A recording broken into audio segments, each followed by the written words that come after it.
Sa harap ng mga problemang kinakaharap ng gobyerno ng Pilipinas ay ang mga naaabusong OFW sa iba't ibang mga bansa. Sunod-sunod noon ang mga trahedyang sinapit ng maraming OFWs na ang iba nga humantong pa sa kamatayan. Ang nakitang solusyon dito ng gobyerno ay ang pag-itingin ang pakikipag-ugnayan sa iba't ibang nasyon para matiyak ang kapakanan at seguridad ng mga OFWs. At isa sa nakita ng gobyerno na makakatulong ng malaki sa problema ang kinakaharap ng mga Pilipino sa ibang bansa ay ang malawak na network ng Iglesia ni Cristo. Ito ay dahil ang Iglesia ni Cristo ay nakatatag na sa 152 mga bansa sa iba't ibang panig ng mundo. Kaya itinalaga ng Pangulong Rodrigo Duterte ang tagapamahalang pangkalahatan ng Iglesia ni Cristo, ang kapatid na Eduardo V. Manalo bilang Special Envoy for the President for Overseas Filipino Concerns, na ito ay matagumpay namang nagampanan ng kapatid na Eduardo Manalo sa kanyang mga isinagawang pastoral visitations sa iba't ibang panig ng daigdig.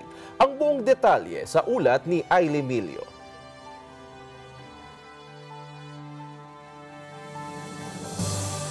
Pebrero 13 noong nakaraang taon, itinalaga ni Pangulong Rodrigo Duterte ang tagapamahalang pangkalahatan ng Iglesia ni Cristo, ang kapatid na Eduardo V. Manalo bilang Special Envoy for the President for Overseas Filipino Concerns.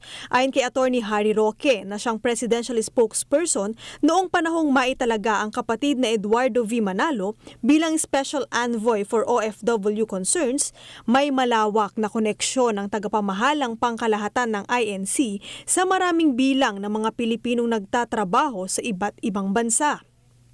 Sa matagal na panahon aniya ay patuloy ang pagtulong at pagbibigay ng serbisyo ng INC sa mga OFW na siyang dahilan kung bakit itinalaga ang kapatid na Eduardo V. Manalo bilang Special Envoy for OFW Concerns. Sinabi naman ni House Speaker Alan Cayetano na siyang kalihim noon ng Department of Foreign Affairs o DFA.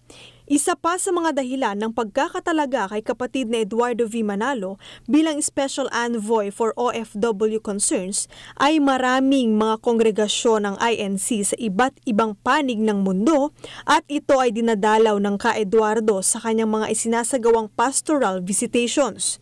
Miyembro man aniya o hindi ng INC, kung mayroong mga hinaing ang mga OFW ay may sistema ang INC na nagbibigay ng tulong sa mga Pilipino na dahilan aniya kung kaya inirekomenda ng DFA na italaga ang kapatid na Eduardo V. Manalo sa nasabing pananagutan na agad inaprubahan ng Pangulo.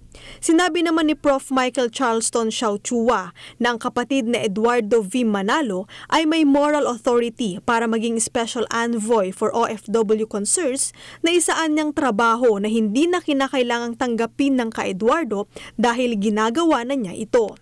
Sa tala ng Philippine Statistics Authority o PSA mula April hanggang September 2016, tinatayang nasa 2.2 milyong manggagawang Pilipino ang nagtatrabaho sa ibang bansa, malayo sa kanilang mga pamilya.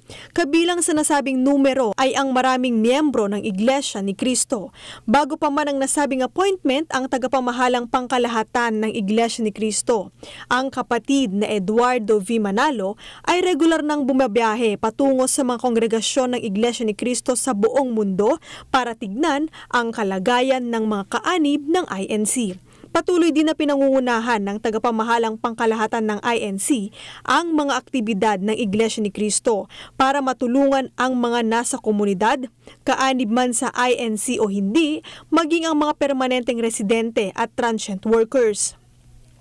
Sa kanyang mga isinagawang pastoral visitation sa iba't ibang bansa sa Asia at Middle East ay nagsagawa ng paglingap ang Iglesia ni Cristo sa mga OFW doon sa tulong ng Felix Y. Manalo Foundation. Hindi lamang material na bagay ang ipinamahagi sa kanila, kundi higit sa lahat ay ang espiritual na pangangailangan upang sa harap ng lungkot at hirap ng kalooban na kanilang nararanasan ay naiibsan at napapalitan ng panibagong pag-asa at inspirasyon upang makapagpatuloy sa kanilang buhay. Pinangasiwa ng kapatid na Eduardo V. Manalo ang iba't ibang mga pagtitipon na dinaluhan ng mga kaanib sa INC at maging ng libu-libong hindi kaanib na tumanggap din ng biyayang espiritual. Para sa Eagle News, Ailey Milio, I'm 1 with 25.